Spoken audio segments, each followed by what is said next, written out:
أعوذ بالله من الشيطان الرجيم. بسم الله الرحمن الرحيم. أتى أمر الله فلا تستعجلوه سبحانه وتعالى عما يشركون. ينزل الملائكة بالروح من أمره على من يشاء من عباده أن أنذروا أنه لا إله إلا أنا فاتقون. خلق السماوات والأرض بالحق تعالى عما يشركون. خلق الإنسان من نطفة فإذا هو خصيم مبين. والأنعام خلقها لكم فيها دفء ومنافع ومنها تأكلون. ولكم فيها جمال حين تريحون وحين تسرحون. وتحمل أثقالكم إلى بلد لم تكونوا بالغيه إلا بشق الأنفس إن ربكم لرؤوف رحيم. والخيل والبغال والحمير لتركبوها وزينة ويخلق ما لا تعلمون. وعلى الله قصد السبيل ومنها جائر ولو شاء لهداكم أجمعين.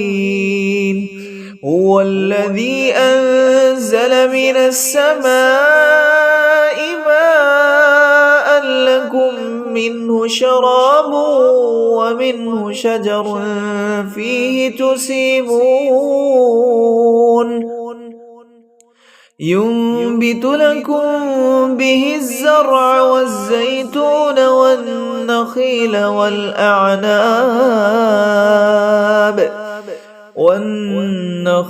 والأعناب ومن كل الثمرات إن في ذلك لآية لقوم يتفكرون.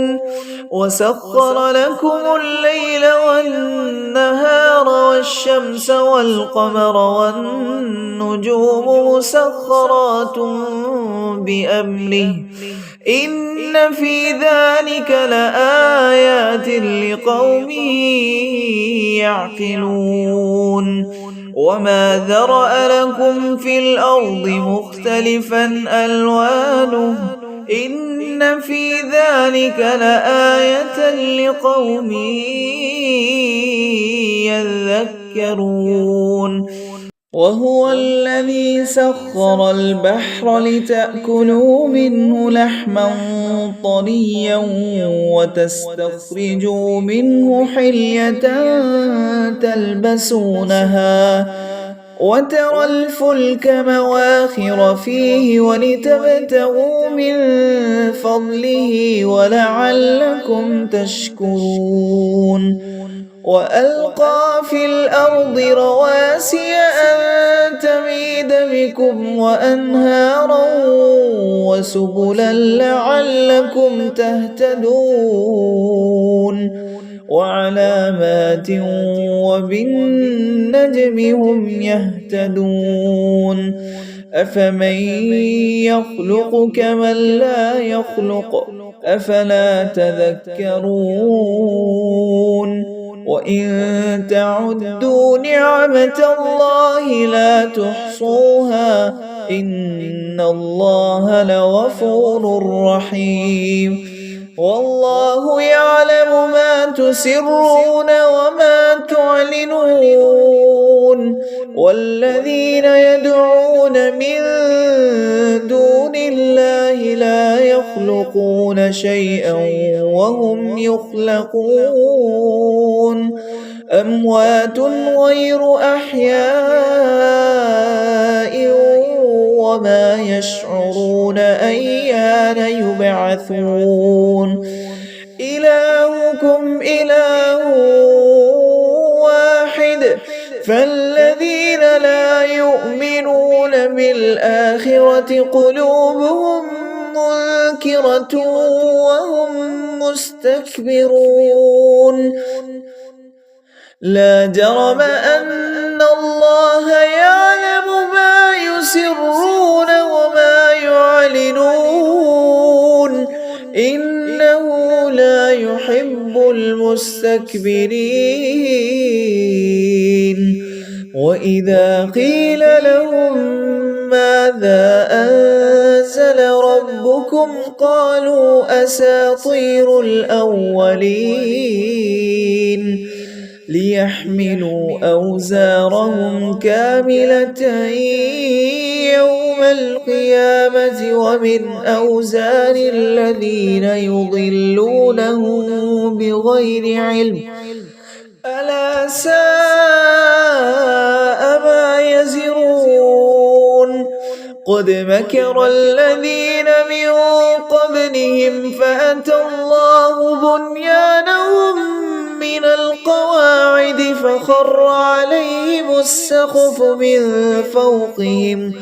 وأتاهم العذاب من حيث لا يشعرون ثم يوم القيامة يخزيهم ويقول أين شركائي الذين كنتم تشاقون فيهم قال الذين أوتوا العلم إن الخزي اليوم والسوء على الكافرين الذين تتوفاهم الملائكة ظالمي أنفسهم فألقوا السلم ما كنا نعمل من سوء بلى إن الله عليم بما كنتم تعملون فادخلوا أبواب جهنم خالدين فيها فلبئس مثوى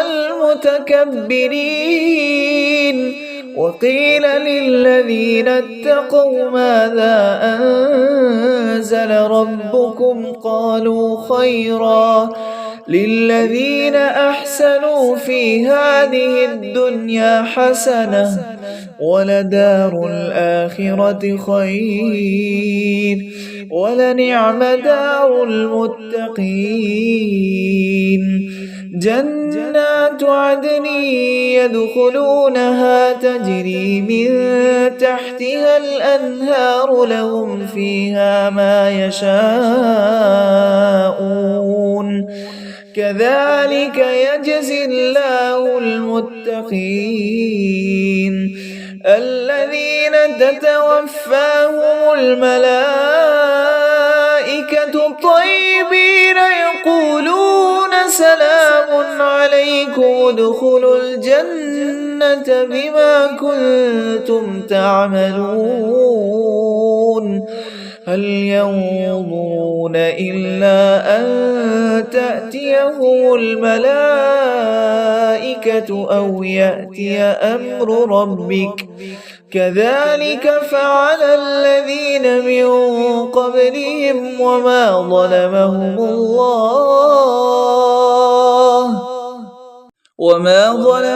الله ولكن كانوا أنفسهم يظلمون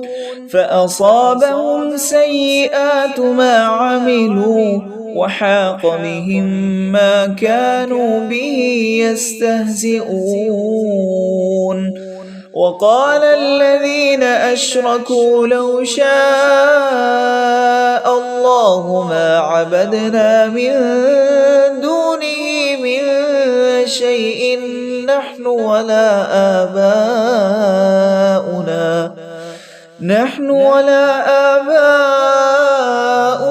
ولا حرمنا من دونه من شيء كذلك فعل الذين من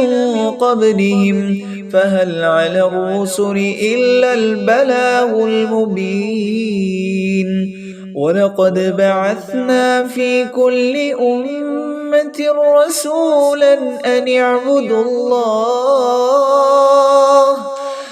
اعبدوا الله واجتنبوا الطاغوت فمنهم من هدى الله ومنهم من حقت عليه الضلالة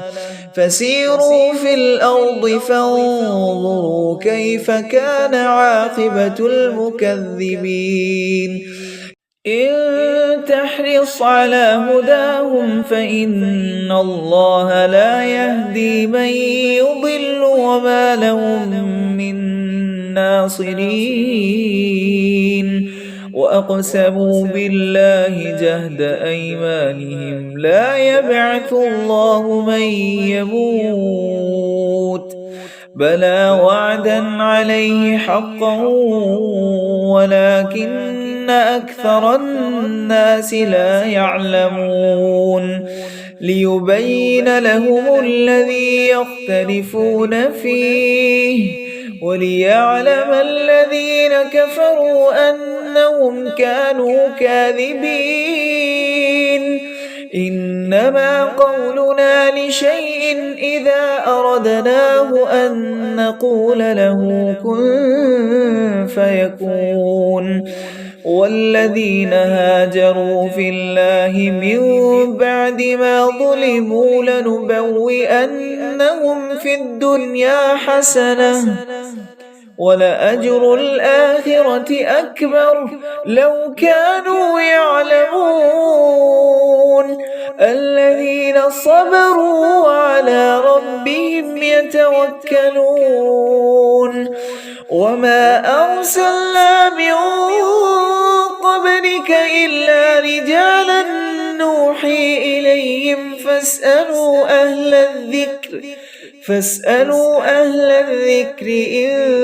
كنتم لا تعلمون بالبينات والزبر وأنزلنا إليك الذكر لتبين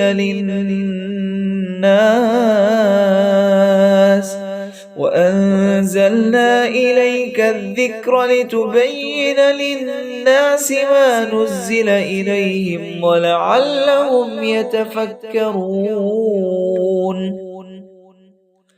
أفأمن الذين مكروا السيئات أن يخسف الله بهم الأرض أو يأتيهم العذاب من حيث لا يشعرون أو يأخذهم في تقلبهم فما هم بمعجزين أو يأخذهم على تخوف فإن ربكم لرؤوف رحيم أولم يروا إلى ما خلق الله من شيء يتفيأ ظلاله عن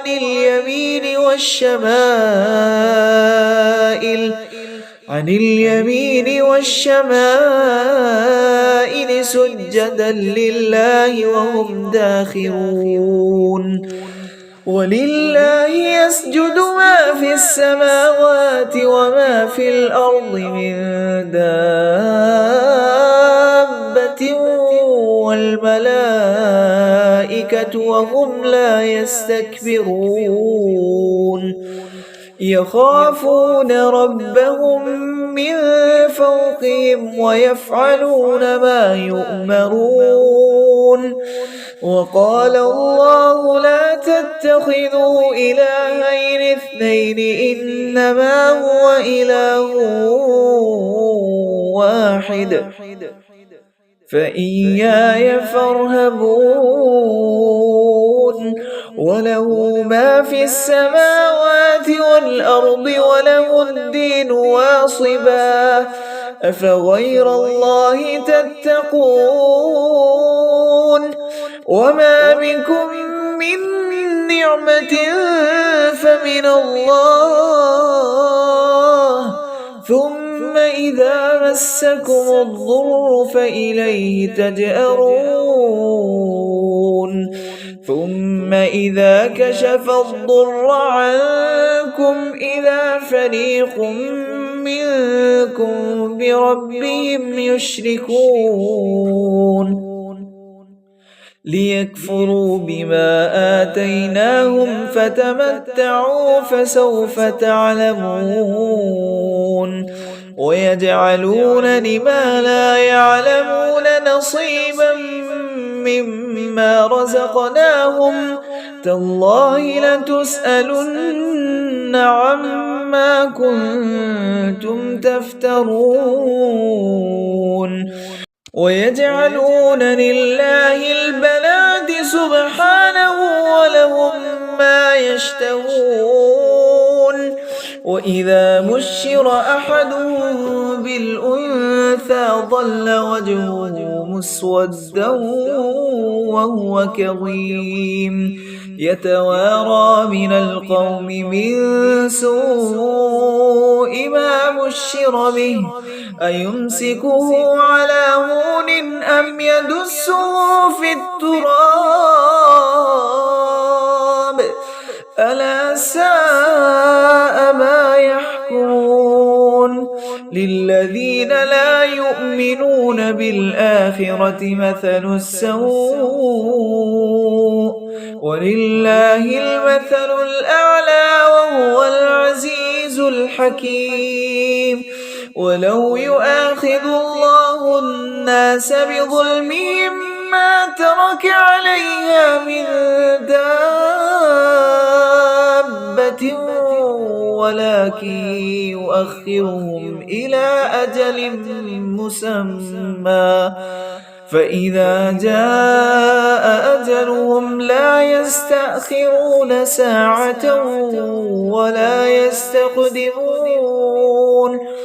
ويجعلون لله ما يكرهون وتصف ألسنتهم الكذب أن لهم الحسنى لا جرم أن لهم النار وأنهم مفرطون تالله لقد أرسلنا إلى من قبلك فزين لهم الشيطان أعمالهم فهو وليهم اليوم ولهم عذاب أليم وما أنزلنا عليك الكتاب إلا لتبين لهم الذي اختلفوا فيه وهدى ورحمة لقوم يؤمنون والله أنزل من السماء ماء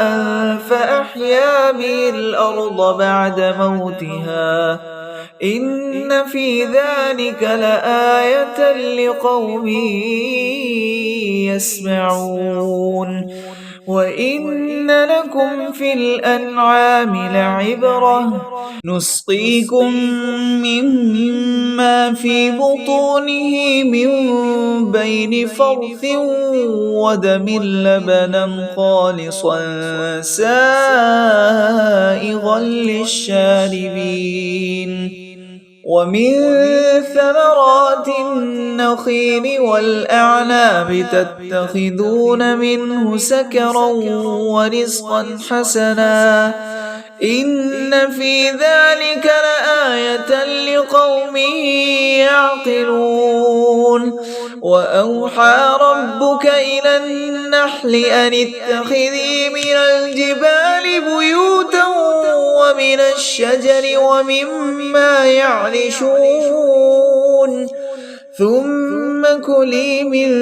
كل الثمرات فاسلكي سبل ربك ذللا يخرج من بطونها شراب مختلف ألوانه فيه شفاء للناس إن في ذلك لآية لقوم يتفكرون والله خلقكم ثم يتوفاكم ومنكم من يرد إلى أرذل العمر لكي لا يعلم بعد علم شيئا إن الله عليم قدير والله فضل بعضكم على بعض في الرزق فما الذين فضلوا براد رزقهم على ما ملكت أيمانهم فهم فيه سواء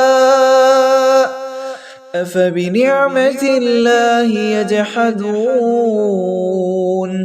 والله جعل لكم من أنفسكم أزواجا وجعل لكم من أزواجكم بنين وحفدة ورزقكم من الطيبات أفبالباطل يؤمنون وبنعمة الله هم يكفرون ويعبدون من دون الله ما لا يملك لهم رزقا من السماوات والأرض شيئا ولا يستطيعون فلا تضربوا لله الأمثال إن الله يعلم وأنتم لا تعلمون ضرب الله مثلا عبدا مملوكا لا يقدر على شيء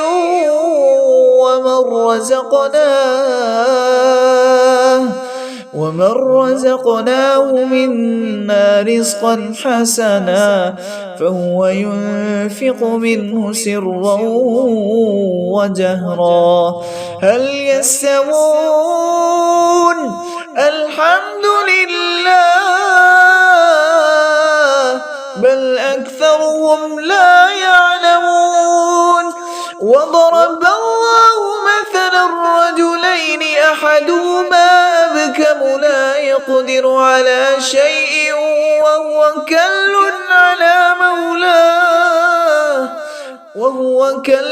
على مولاه أينما يوجهه لا يأتي بخير هل يستوي هو ومن يأمر بالعدل وهو على صراط مستقيم ولله غيب السماوات والأرض وما أمر الساعة إلا كلمح البصر أو هو أقرب إن الله على كل شيء قدير والله أخرجكم من بطون أمهاتكم لا تعلمون شيئا وجعل لكم السمع والأبصار والأفئدة لعلكم تشكرون ألم يروا إلى الطير مسخرات في جو السماء ما يمسكهن إلا الله إن في ذلك لآيات لقوم يؤمنون والله جعل لكم من بيوتكم سكنا وجعل لكم من جلود الأنعام بيوتا تستخفونها يوم ضعنكم ويوم إقامتكم ومن أصوافها وأوبارها وأشعارها أثاثا ومتاعا إلى حين والله جعل لكم مما خلق ظلالا وجعل لكم من الجبال أكنانا وجعل لكم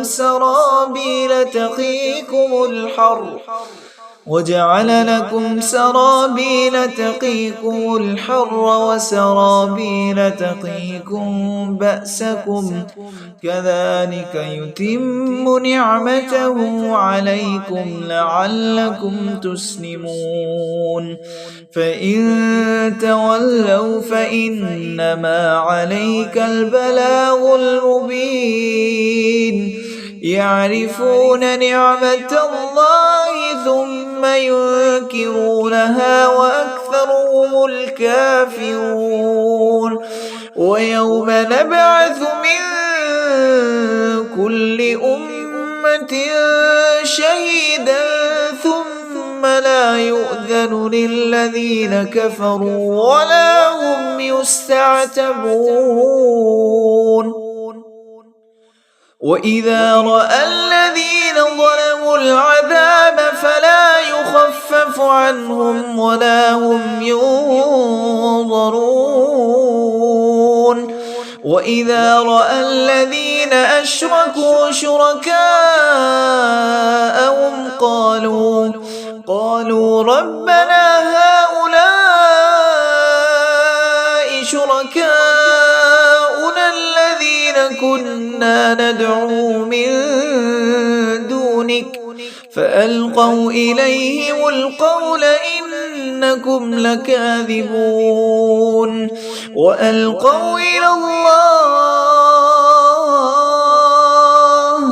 وألقوا إلى الله يومئذ السلم وضل عنهم ما كانوا يفترون الذين كفروا وصدوا عن سبيل الله زدناهم عذابا فوق العذاب بما كانوا يفسدون ويوم نبعث في كل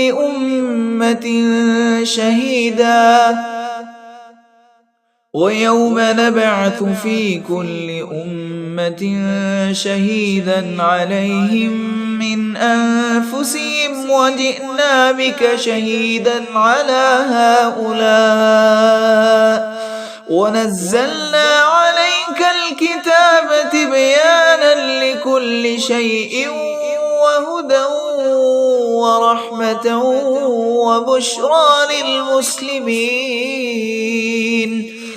إن الله يأمر بالعدل والإحسان وإيتاء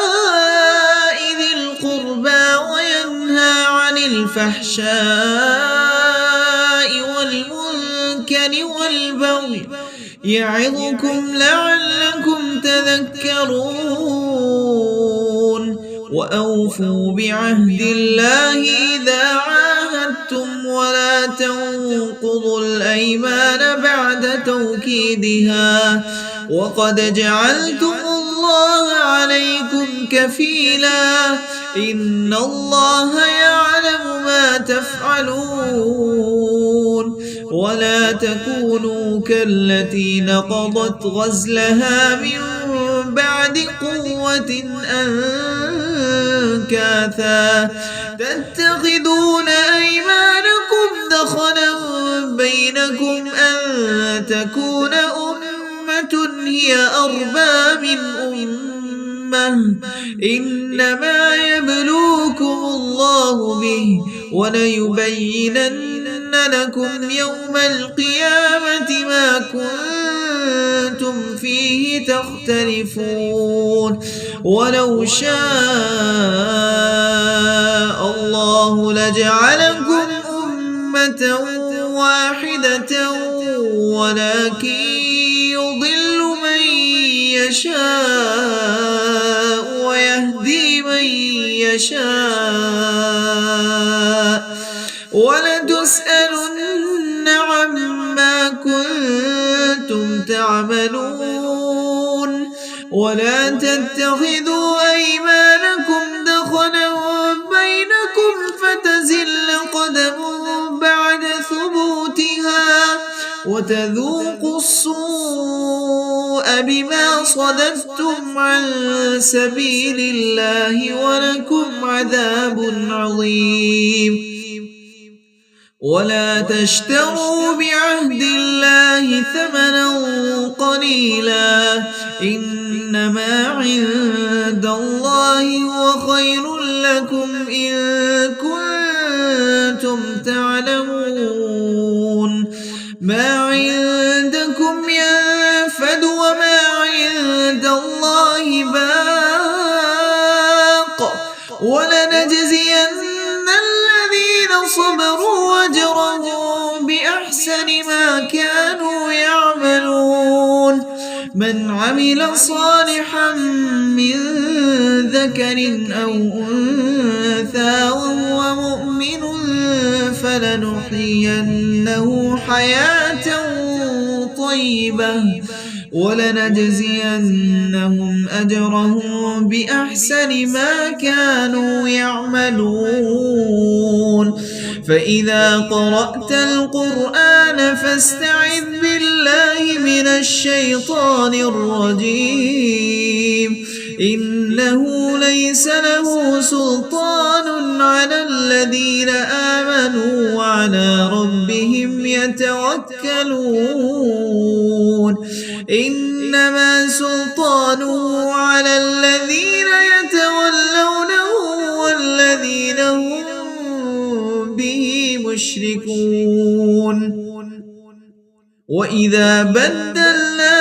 آية مكان آية والله أعلم بما ينزل قالوا إنما أنت مفتر بل أكثرهم لا يعلمون قل نزله روح القدس من ربك بالحق ليثبت الذين آمنوا وهدى وبشرى للمسلمين ولقد نعلم أنهم يقولون إنما يعلمه بشر لسان الذي يلحدون إليه أعجمي وهذا لسان عربي مبين إن الذين لا يؤمنون بآيات الله لا يهديهم الله ولهم عذاب أليم إنما يفتري الكذب الذين لا يؤمنون بآيات الله وأولئك هم الكاذبون من كفر بالله من بعد إيمانه إلا من أكره وقلبه مطمئن بالإيمان ولكن من شرح بالكفر صدرا فعليهم غضب من الله ولهم عذاب عظيم ذلك بأنهم استحبوا الحياة الدنيا على الآخرة وأن الله لا يهدي القوم الكافرين أولئك الذين طبع الله على قلوبهم وسمعهم وأبصارهم وأولئك هم الغافلون لا جرم أنهم في الآخرة هم الخاسرون ثم إن ربك للذين هاجروا من بعد ما فتنوا ثم جاهدوا وصبروا إن ربك من بعدها لغفور رحيم يوم تأتي كل نفس تجادل عن نفسها وتوفى كل نفس ما عملت وهم لا يظلمون وضرب الله مثلا قرية كانت آمنة مطمئنة يأتيها رزقها رغدا من كل مكان فكفرت بأنعم الله فأذاقها الله لباس الجوع والخوف بما كانوا يصنعون ولقد جاءهم رسول منهم فكذبوه فأخذهم العذاب وهم ظالمون فكلوا مما رزقكم الله حلالا طيبا واشكروا نعمة الله إن كنتم إياه تعبدون إنما حرم عليكم الميتة والدم ولحم الخنزير وما أهل لغير الله به فمن اضطر غير باغ ولا عاد فإن الله غفور رحيم ولا تقولوا لما تصف ألسنتكم الكذب هذا حلال وهذا حرام لتفتروا على الله الكذب إن الذين يفترون على الله الكذب لا يفلحون متاع قليل